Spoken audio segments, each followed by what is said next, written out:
This is the leader of this group. This is a group called IUIC. These are the guys in purple. A lot of people in the apologetic area, in like space, will call them the Purple Rangers, right? They wear purple.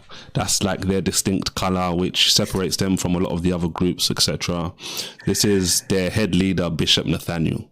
Now, like I said, all of these Hebrew Israelites have been making videos like this for years and years and years. So you could actually do like a timeline of all of these, some, in many cases, the same guy saying the same teaching over and over and over and over again over the years, even though the arguments have been destroyed. And that shows you how cult-like the group, the people are, because that means they see arguments that clearly tear to shreds their belief, but they still continue to hold to it, even though they shouldn't. All right, so it's very similar. It's very similar to Islam, to what Muslims do. Yeah, exactly. And just to show you, because I know that you talked about this earlier about this some sort of that kind of arrogance that comes behind when those people that you've spoken to. Again, guys, full transparency, I have not had the privilege of speaking to a Black Hebrew Israelite.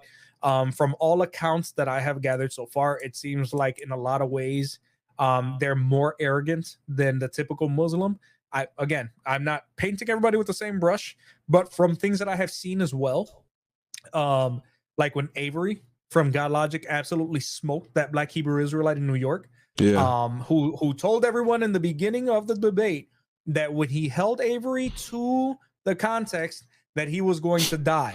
And the only one who got absolutely pummeled in that debate was the Hebrew Israelite. But what Arena was talking about, I think, is very telling, because he says that these guys like to wear purple.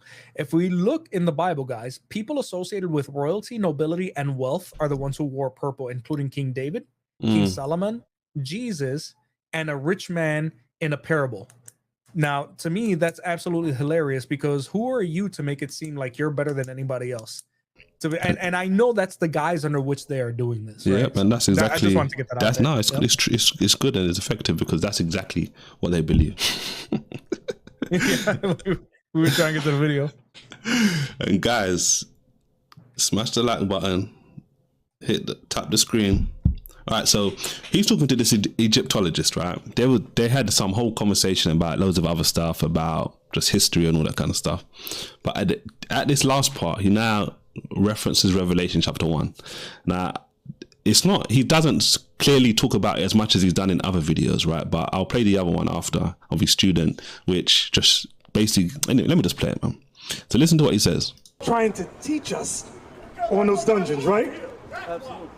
Galatians 1 and 6. Thank you. And he's setting it up, just to give you guys context. He's setting this up now. Notice he's going to go to Revelation 1 off the backdrop of Galatians 1. So his whole point is, this is a different gospel. You can hear it, right? Everyone can hear it? Let me know. Yep. I can hear it just fine, yep. All right, cool. All right, listen. So they're going to go to Galatians 1. Galatians 1, 6. Galatians chapter 1, verse 6. Galatians, that was a good question. Galatians chapter 1 and verse 6. I marvel that ye are so soon removed from him that called you into the grace of Christ, Black Christ, unto another gospel. Unto another gospel. Which is not another, but there be. When it says which is not another, the same book we're using is the same book the white man used during the transatlantic slave trade. That's right. Now watch this. Here's the part that people miss. Watch the next verse.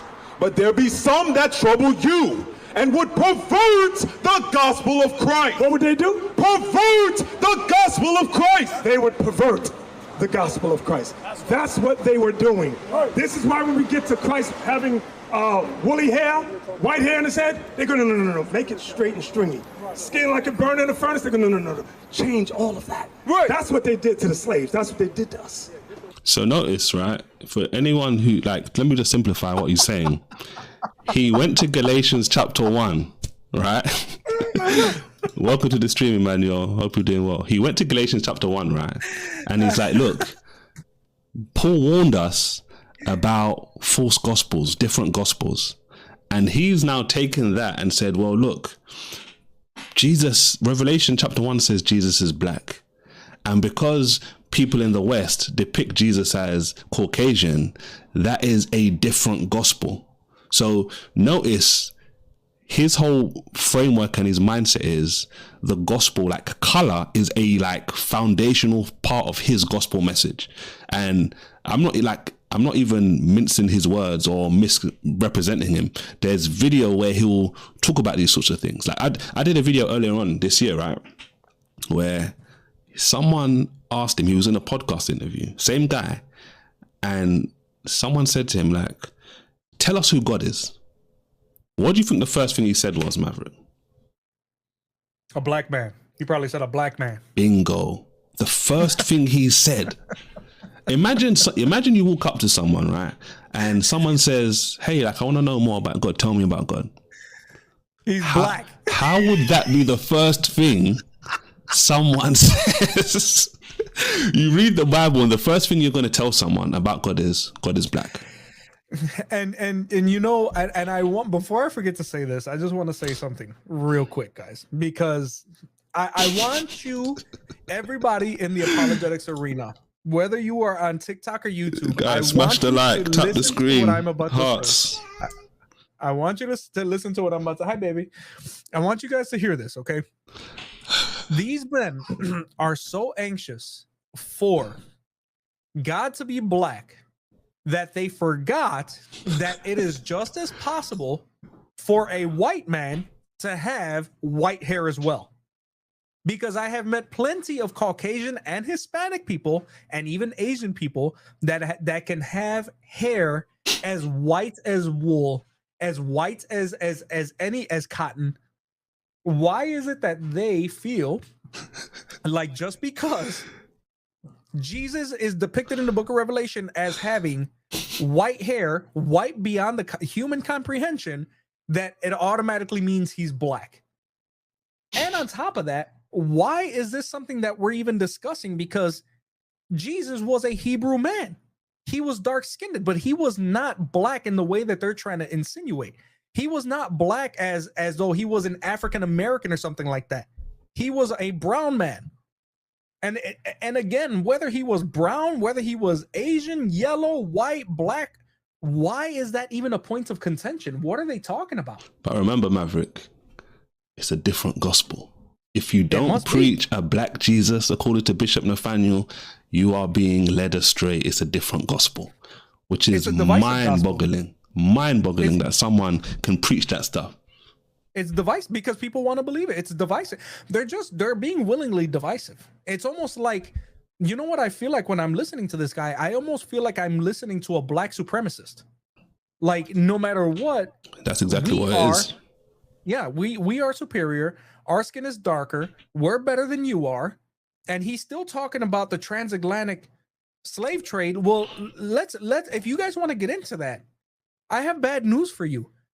Yes, the early Europeans were horrible and detestable for participating in that slave trade. I have news for you guys. European settlers were not running into the continents of Africa and snatching people up. They were buying Africans from other Africans. They don't like to say captured. that. They like to ignore that fact. Right. A lot of them, which is actually crazy. Because it's devastating to their narrative. Yeah, it doesn't really help it doesn't really help their narrative.